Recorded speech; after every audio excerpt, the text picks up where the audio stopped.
Joining us for the latest now is Acting Provincial Manager of EMS, Sidney Dywili. Good afternoon, Sidney. Thank you very much for joining us on the program.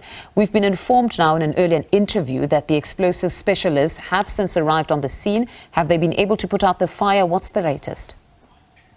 That is 100% correct, and thank you for having me. The specialists have arrived on scene, and the fire department has assisted to pull down one of the containers that is carrying explosives.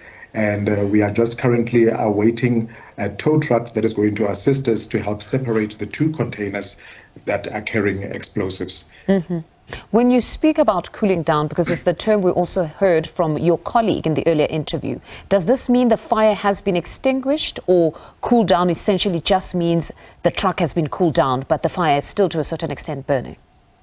The fire has been extinguished. Okay. Now, cooling down, you cool down the container so as to be able to work on the container. Otherwise, the specialist won't be able to open the container if it's still hot from the fire. So it has to be cooled down so that the specialist can gain access to see what is inside the container and the conditions of those explosives.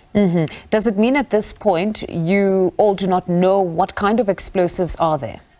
Because we heard at the very least that they had to do with mining?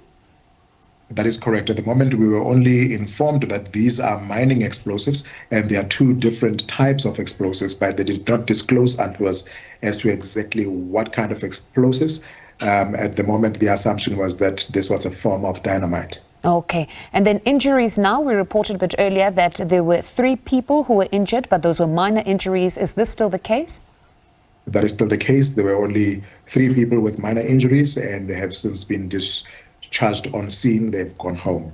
And then as for traffic, it was being diverted to other areas. Where now can people be diverted to, just so that they can use those routes instead?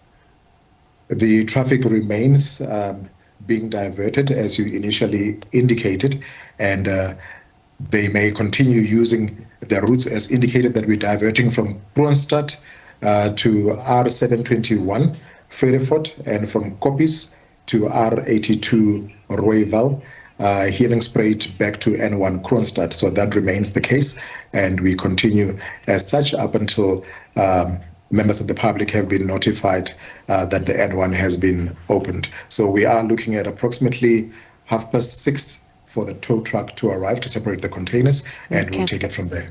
All right. Thank you very much, Sidney, for that update. That's Free State Acting Provincial Manager of EMS, Sidney Dywili, speaking to us.